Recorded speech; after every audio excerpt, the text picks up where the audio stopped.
Hello, everybody. This is Steve Grammas, president of the PPA. I felt we wanted to put out a video to everybody regarding the contract negotiations, as well as the things that have happened afterwards.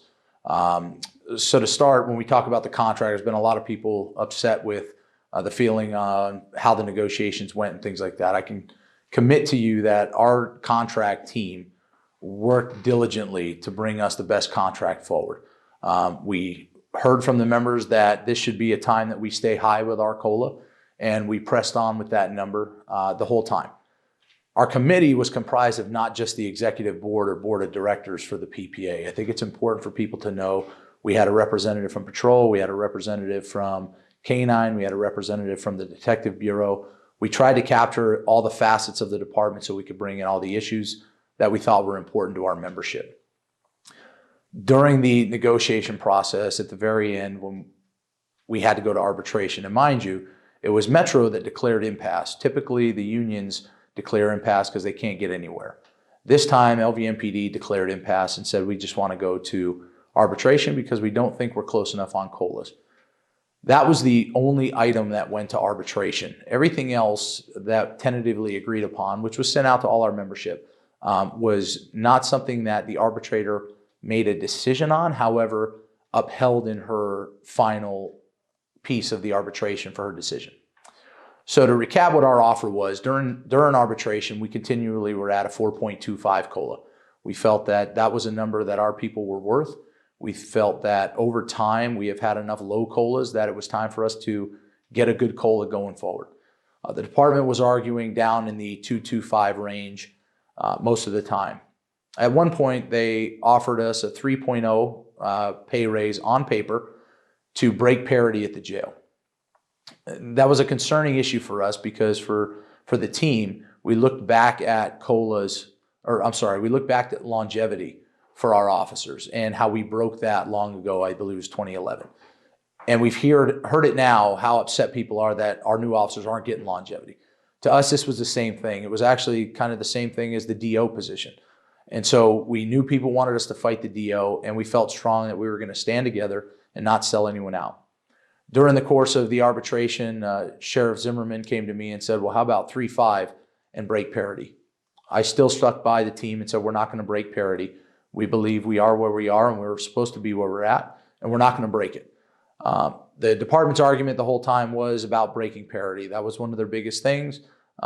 They brought in experts. We brought in several experts. We spent a lot of money on this process. And in the end, our final offer that we submitted was 3.75%. The department came in dropping the parity pay break and came in at 2.25, 2.5. We felt we did absolutely enough to establish our 3.75 was the better offer.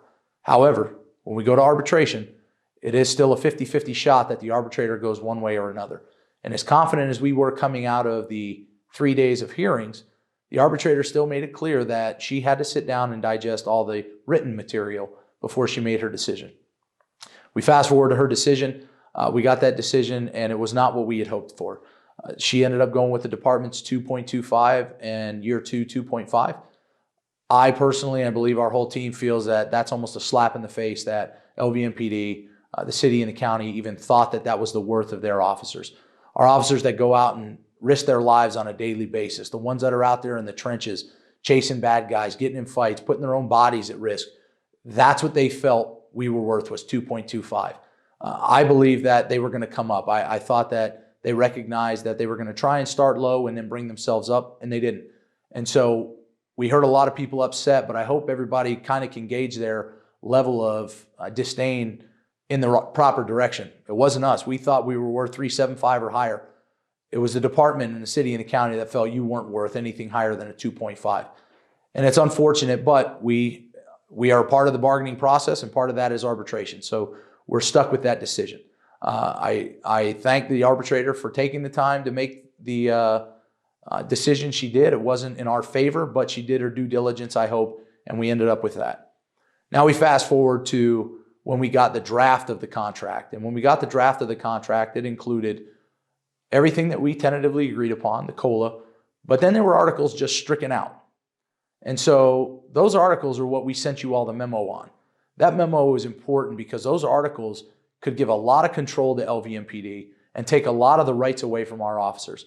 I got an email today from an officer that said, maybe you guys were just a part of this. I assure every one of our members, we were not a part of this coming out. Wouldn't make sense for us to send out a memo to tell everybody to come to fiscal and fight the fiscal affairs folks against removing this language if it was what we wanted all along. That wasn't the intent. Back in February, the department sent us an email saying they did not feel they needed to negotiate those items that they felt were management rights. We responded by saying, you absolutely have to negotiate those. During the negotiation process, they dropped the argument. They said they're not going to bring that to the arbitrator regarding those management rights, and it was a dead issue. Now they feel after the arbitrator made a decision, which her decision was based on COLA, tentatively agreed upon items, and then the remainder of the contract that's already in place, that they feel they can just start pulling things out. And it's our position that they absolutely can't. This one is more concerning to me because I get it why they'd want to pay us less. From a business standpoint, and clearly they think this is a business, this is not a family, they're not looking out for us. They need to save money wherever they can. But this is personal. This is stuff they want to take from you. So when an officer who gears their family life toward day shift, that they could potentially walk in and go, hey, tomorrow night you're going to graveyard. Or when an officer is getting admin transferred out of a unit, they take away their right to argue that to a deputy chief or potentially other avenues. There's a lot of things in there that are concerning. The patrol bid, they want to remove. Now they can say that, well, we plan on still doing it, but by removing it, they remove the protection that they have to do it. These are things that we can't allow happen. People have asked, shouldn't we just file a lawsuit? Our first step is going to fiscal affairs and trying to convince fiscal to not allow this to happen. If they do, then we have our decision that we have, and that's what we have to move forward with. If they don't, we absolutely plan on taking legal action against the department for making this breach of contract, and that's exactly what it is. We have a contract done. They can't turn around and start removing things, just like we can't turn around and start adding things. The contract is over. The arbitrator made a decision, and that's it. And now they're trying to go back and pull things out because they think they can. For me, as your president, I've always tried to take the position that it's good for us, and I still believe it's beneficial for us to work with the department to get some things done. However, I believe that those days are probably behind us. Clearly, with this move, trying to strip rights away from your contract and from you, the officers, for no reason other than because they want to have the control, I believe that sets a clear message to us that we're no longer on those good terms. And if that's the fact, then we're going to move forward in a way that they haven't seen in the last several years. We want you all to stick with us. We want you to be committed with us. We want people to show up to fiscal affairs. Some people think that it doesn't matter that we show up in numbers. I assure you it does. If we pack that room with 100, 200, 300 off-duty members that are there to say, don't pass this, this is a breach of contract, it means something to those people on fiscal affairs. If we don't, it's just the executive board standing there arguing a position that maybe they think others don't care about. So we're imploring you to please come down. We're saying to do it in an off-duty capacity. We don't want anybody getting jammed up for taking on-duty time and coming to fiscal to stand in support of not passing this contract. I want to be very clear again. We are not supporting this. I do not plan on signing a copy of a contract that has items removed, whether fiscal puts it through or not. My signature will not be on that sheet. I will sign the contract, whether I like the COLA or not, based on the arbitrator's decision, because that is the process that we play. But I'm not going to sign anything that they've removed items out of.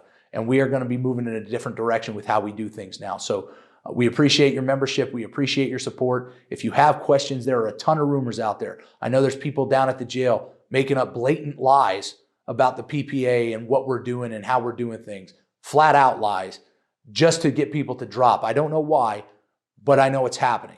And to those people, I say, it's sad that you would take those positions to try and cost people probably the best union in this state and force them out because of your word. Don't listen to people down at the jail. There was one officer from the jail. I give her a ton of credit. Prior to coming up and reading the decision, there were a lot of rumors that we didn't fight hard enough, that we didn't spend enough money, that we didn't spend enough time. She came up and read the contract. And then she went back and said, no, they fought their butt off. They did everything they could. Sometimes the decision doesn't go our way.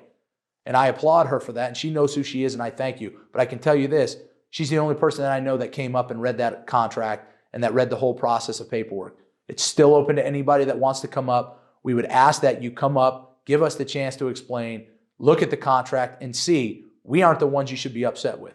The department is who we need to gear our level of resentment toward.